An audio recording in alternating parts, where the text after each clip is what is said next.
प्यारे बच्चों,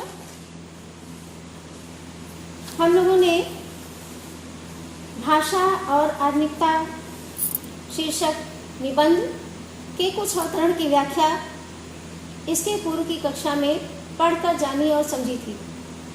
आज हम लोग पढ़े गए अवतरण से आगे के अवतरण पर ध्यान देंगे और उसको पढ़कर समझेंगे।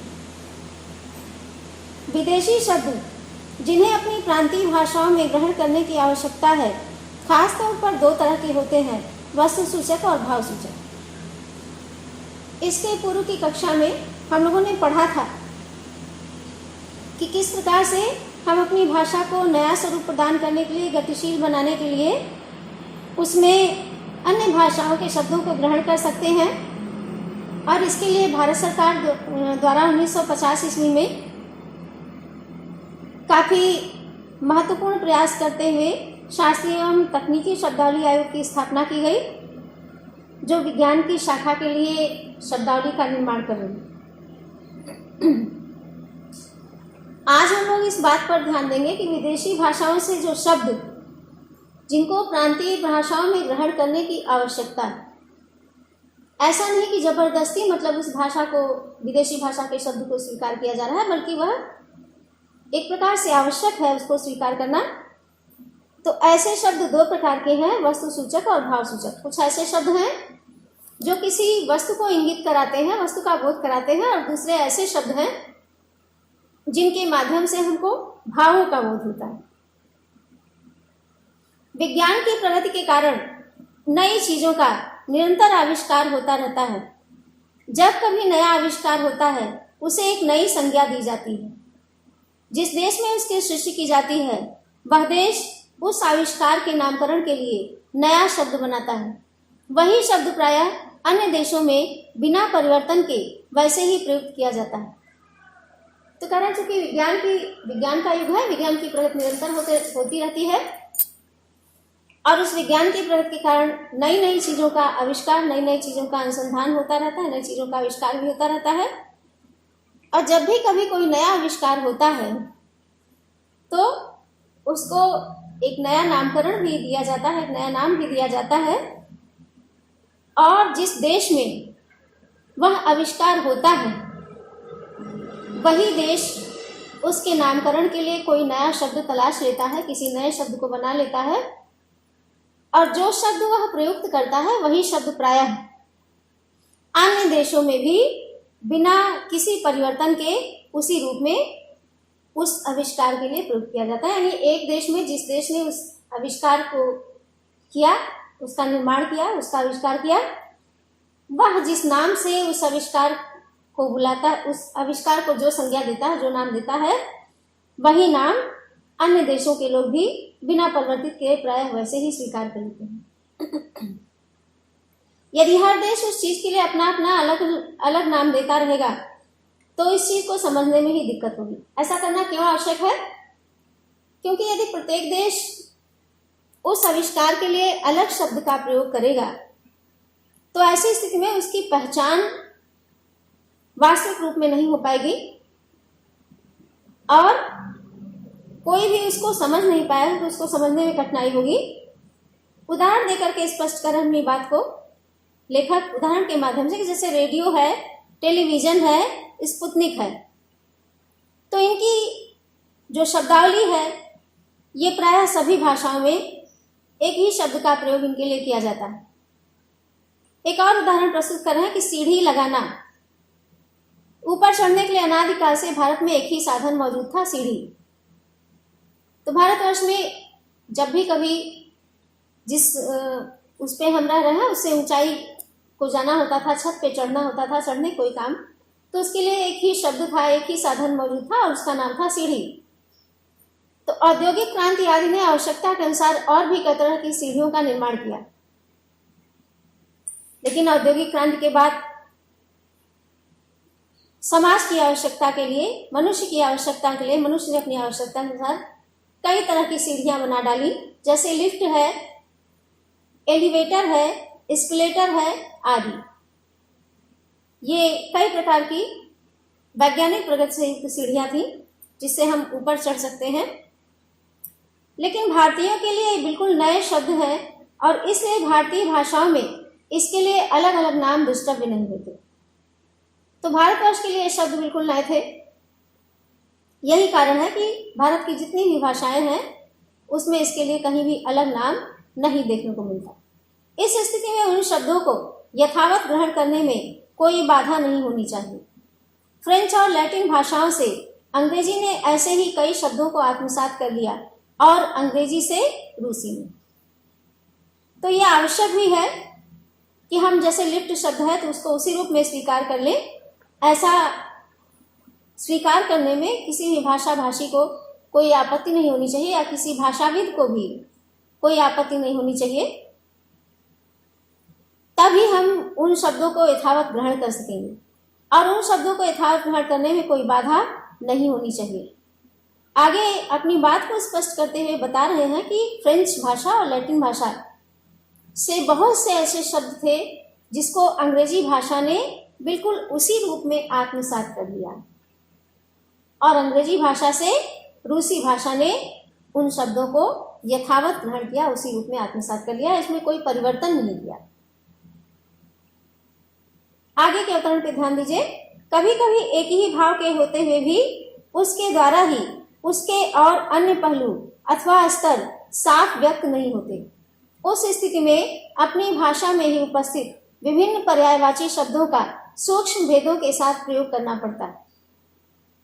तो कभी कभी एक ही प्रकार का भाव होता है और उससे ही उसके जो अन्य पहलू होते हैं वो स्पष्ट नहीं हो पाते हैं, उनको समझाया नहीं जा सकता।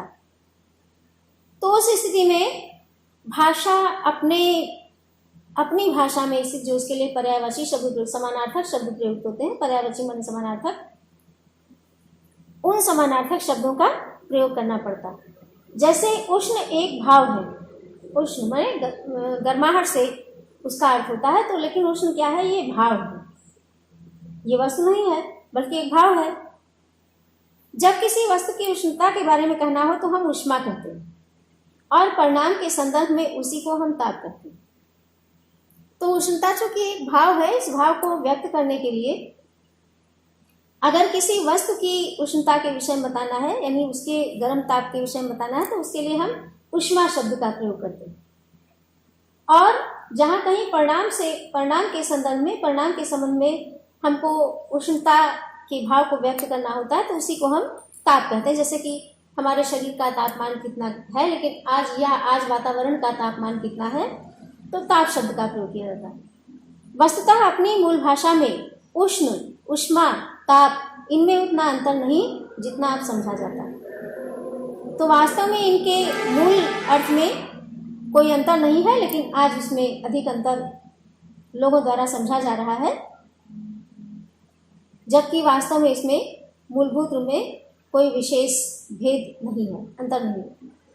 पहले अभ्यास की कमी के कारण जो शब्द कुछ कटु या विपरीत से प्रतीत हो सकते हैं, वे ही कालांतर में मामूली शब्द बनकर सर्वप्रचलित होते हैं। ऐसा भी होता है कभी कभी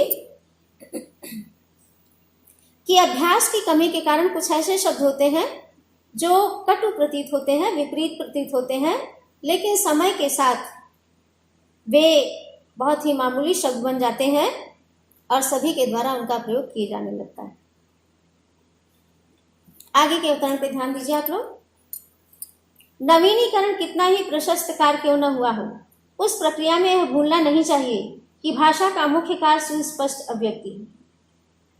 तो कभी कभी नएपन के चक्कर में, नवीनता अपनाने के कारण हम इस बात को भूल जाते हैं कि भाषा का मुख्य कार्य क्या है। तो उसी तरफ जो है वो हमको इंगित करते हुए लेखक बता रहे हैं कि नवीनीकरण का चाहे कितना भी कार्य प्रशस्त हुआ हो, लेकिन इस प्रक्रिया में हमें कभी इस बात को भूल नहीं जाना चाहिए कि भाषा का जो सबसे मुख्य कार्य है, जो भाषा का मुख्य उद्देश्य है, वह है अभिव्यक्ति, क्योंकि भाषा अभिव्यक्ति का एक माध्यम है। यदि सुस्पष्टता एवं निर्दिष्टता में कोई भाषा वंचित रहे तो वह भाषा चिरकाल तक जीवित नहीं रह सकेगी। अगर कोई भाषा ऐसी है जिसके द्वारा विचारों को स्पष्ट नहीं किया जा सकता है, भावों को स्पष्ट नहीं किया जा सकता है, तो वो भाषा जो है धीरे धीरे समाप्त हो जाएगी। लंबे समय तक उस भाषा को जीवित रख सकना संभव नहीं होगा। नए शब्दों के निर्माण में भी यही बात सोचनी चाहिए। तो जब हम नए शब्दों का निर्माण करें उस समय भी हमको इस बात पर ध्यान देना चाहिए कि उसमें स्पष्टता होनी चाहिए, क्योंकि उसका जो मुख्य कार्य है वो स्पष्ट अभिव्यक्ति है। इस संदर्भ में यह भी याद रखना चाहिए कि हम पूर्वाग्रहों से मुक्त होकर उस शब्द की मूल आत्मा तथा सार्थकता पर उन्मुक्त विचार कर सकें। तो ये तो है, लेकिन साथ ही साथ इस बात को भी ध्यान में रखना चाहिए कि उस भाषा की जो मूल आत्मा है वह किसी प्रकार से भी बाधित न हो, उसके मूल स्वरूप को बाधा न पहुंचे, ऐसा ध्यान हमको नए शब्दों के निर्माण के समय अवश्य रखना चाहिए। अंग्रेजी भाषा शासकों की भाषा रही और भाव दास्ता की निशानी है, ऐसा सोचकर यदि हम नए शब्दों का निर्माण करने में लग जाए तो नुकसान हमारा नहीं होगा।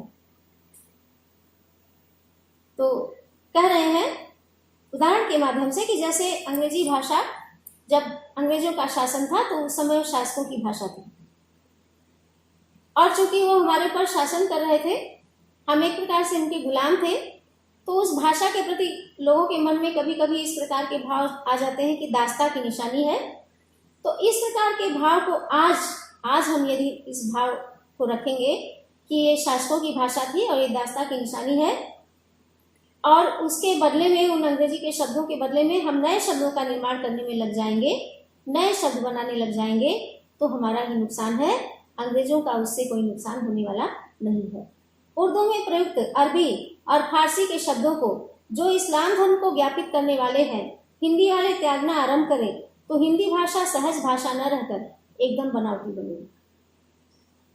ठीक इसी प्रकार से उर्दू भाषा में अरबी और फारसी के जिन शब्दों का प्रयोग किया गया है, जिन शब्दों को आत्मसात किया गया है, अगर हिंदी वाले इस्लाम धर्म से संबंधित मानकर उन शब्दों को त्याग देंगे, उनका परित्याग आरंभ करेंगे, तो ऐसे में हिंदी भाषा अपने सहज रूप को खो देगी और एकदम एक बनावटी भाषा बन करके रह जाएगी। तो इस प्रकार से हमने आज इस पाठ के माध्यम से, आज की कक्षा के माध्यम से कुछ अन्य अवतरण भाषा और आधुनिकता शीर्षक निबंध के पढ़े हैं। आप लोग ध्यान से अपनी पाठ्य पुस्तक खोलकर पाठ के एक एक वाक्य को पढ़ करके इस वीडियो के माध्यम से इसकी व्याख्या को समझिएगा, क्योंकि इससे संबंधित प्रश्न अभ्यास आपको भेजा जाएगा जो आपको करके दिखाना है। आगे का जो अवतरण है उसको हम लोग अगली कक्षा के माध्यम से जानेंगे और समझेंगे।